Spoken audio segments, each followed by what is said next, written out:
Hello, welcome back. My name is Giverson Maina and this is GML. My guest today, Shaban Natembea. We're discussing politics, we are discussing Raila Odinga, we are discussing Kalonzo, we're discussing NASA and Jubilee primaries. We are asking, are we going to be surprised come 8th of August during election? Is there going to be any surprise like the US election? Natembea. Yes. Are we going to see any surprise come 8th August? You don't need to say that we are going to see surprise. You have already seen in the concluded primaries. You know, people who are perceived to be the so-called kingpins, to be the honkers, the bigwigs of politics. The kabogos. We have seen them being chased away. Now they are back to their villages. So I think we should expect the same in the forthcoming election. In terms of presidential election, are we going to be surprised? Oh yeah, you're talking about presidential election. Yes. Now that one is the interesting part. Remember, unless we don't appreciate our country, this is not a dictatorial, neither a monarchy state. This one is a democratic country, whereby people have a chance to decide who is their leader. So long as the election will be done in a fair way and in a clean way, we have to expect a change. So either the president will retain his position, or rather, a new person will take over. So let's just wait for that. Some people have said Uhuru Kenyatta, look at Jubilee, is going to be a one-term, is going to be a one-term party. Uhuru Kenyatta is going to be a one-party president. And that's a surprise. No, here it depends. There are some people, when they give out their pronouncement, we have to consider, some of them are very subjective. But somebody with an objective mind, you have to see the other side, the other sides of the story. So he can either be a one-term president or he can be re-elected. Depending on what? It depends on his track record of the development. It depends what he has been doing for the last 4 years. Since we Kenyans, we employed him. So when the right time comes, he has to come out and try to show us. Has he done something? What are the chances for Jubilee? What are the chances? Okay, chances for Jubilee to win are very high. Number one, because some of the promises that they made back in 2013, at least we have seen some of them, such as the laptop project, we have seen them, the maternity, now free maternity, our moms, I think, are being offered free services. So, and more. Also, when it comes to infrastructure, they have tried, although they have not reached their target, but they have tried. So when they get out to the public and try to convince them of what they have been doing, in one way or another, we may give them a second chance. How about, NASA? Do they have any chance? NASA, the problem with NASA, it's one. Anytime they get time to be on rallies, they only do theatrics, so they are good in theatrics. It's very hard for you to hear them talking about the development agendas. So that one will also act against them, but let's give them time. What I would assume is because they did not have a flag bearer, and that's why they had not kicked off the real campaigns. And since they have already done that, so let's wait for the forthcoming campaigns. Maybe they may unveil 1 or 2, 3. When they were launching NASA officially, I thought they could also take that chance to launch their manifesto and tell Kenyans, look, this is what we're going to do. I think remember, it wasn't done as an event. I think it's a process. Deciding to give one of you the flag on your behalf, it's not easy. Keeping in mind about the politics of betrayal that this country has been witnessing. For instance, if you go through Riding on a Tiger, a book written by the former Vice President One Mudia Wari, and also another written by Joy Hamisi about the politics of betrayal, you would agree that politicians themselves do not trust one another. So, and that's why it becomes very hard to decide among all of them or among them who seems to be the best, because they try to imagine some of the things which they may try to promise one another. When somebody clinches the power, may not live to his promise, and that's why I'm telling you, it's not an event, it is a process. They have to sit down, try to see all the side of this person that they ought to give him an opportunity, so that the repeat may not come, whereby once one has been given a chance, betrays others. Yeah, that is right. Yeah. Now let's come to the other positions that the structure that the NASA created of the premier CS, the deputy premier CS, it looks like a coalition. It looks like a 2000. And was it 2007 coalition where we had a prime minister and two deputy prime ministers? Is it the same? No, it's not the same. What is the difference? There is a very clear difference, because remember, if there's anything to go with the allegory of what happened back in 2007, here we had, even if it was a Pentagon whereby we had 5 principals who formed the Pentagon, but at least those people who are there, they had presented different communities. But here, considering the 5 people, committee of the 5 people group, that's I talk about the Raila Kalonzo, Wetangula, Mudavadi, and also Isaac Ruto.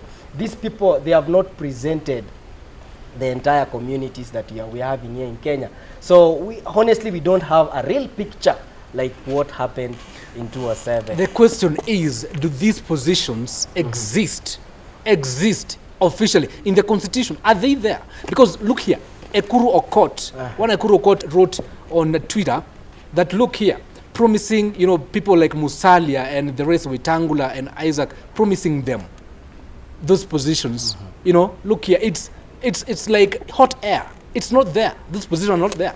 No, the views of the likes of Okot and anybody who is in the rest of Presidential, we should treat their opinions as subjective. Why am I saying so? Because remember, Okot also is in the rest of Presidential. I'm not sure if he dropped his bid the other. I'm not sure, but I think he's also in the rest. So therefore, let's treat such opinion. That one is his own opinion, because the Raila's group, that one present his opponent. But coming to the issues of the position that were created yesterday, I think it is clear in the Kenyan constitution that you only have the docket of the president and his deputy who are being elected as a pair.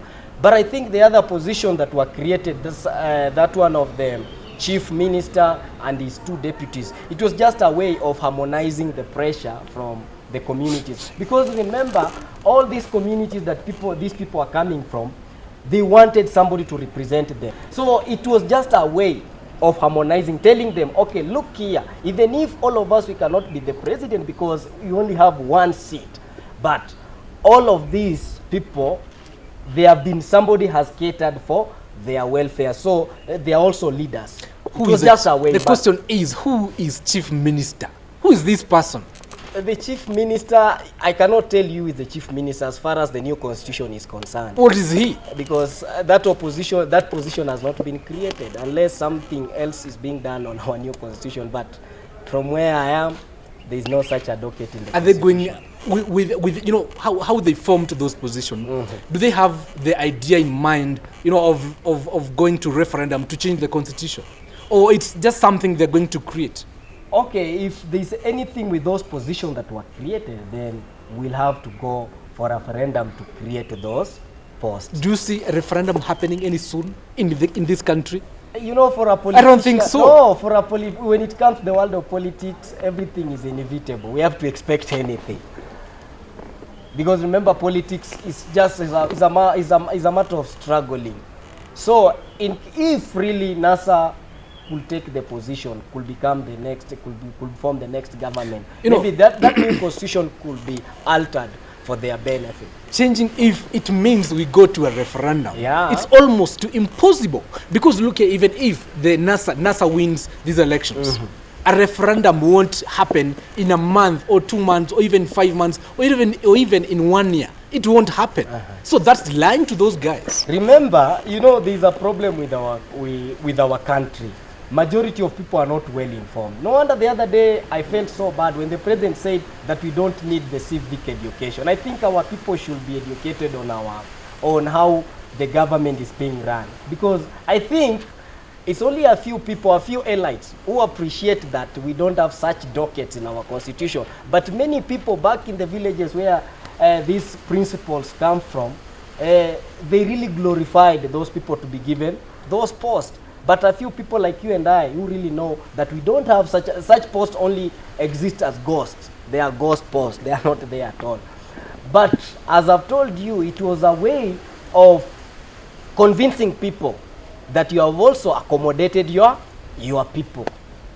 Or is it only a name of a premier CS, but in real sense, it is only, it is a normal CS? And I'm, like Musale Mudavadi, maybe he will be, be given that post as a internal security CS, but there is another name that he's a chief premier.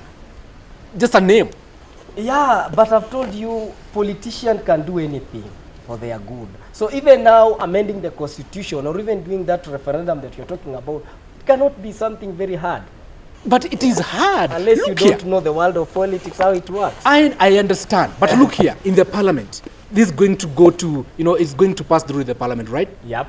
Then if they don't have the majority? Remember, our National Assembly or even the Senate, it never works. It never works on the tyrant of number or whatever. I think before any session in parliament, especially if they have a serious issue to pass, I think they must first of all go through the boardroom, their master, summon them before they get to it, before they get to the How are they National going Assembly. to convince Jubilee to support that bill of referendum? You see, sometimes it's very hard for you to form a government with the less number of the legislature. That's what we're talking about. Suppose NASA wins elections, No wonder, but they have minority when in parliament. Get back to 2007, you can remember the number of the legislators who were from opposition. There were many, as compared to those from the government, and that's why it was very clear.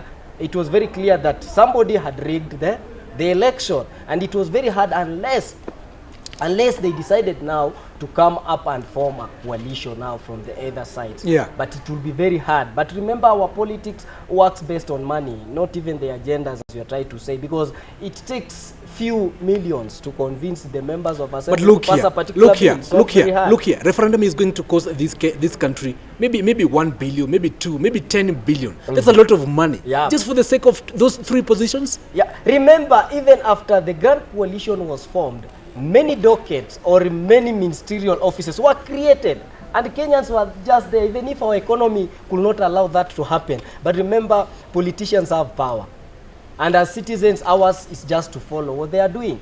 So if they will be in position, they can convince anything, and they can make whichever direction they would like.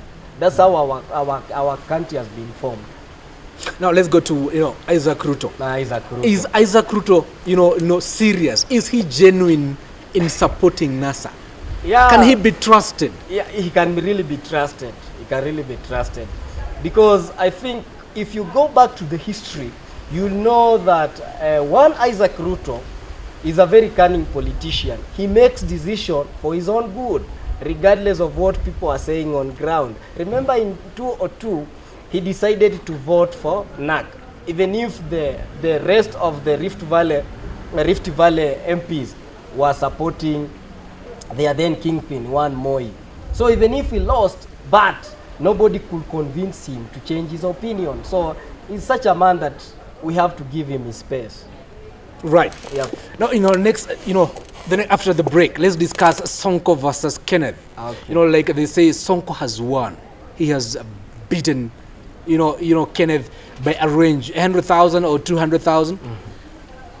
And then, the looks of, big people, Kabogo, he's parking, he's going home, mm-hmm. He's going to his village. And then the other in Nakuru, who is the name?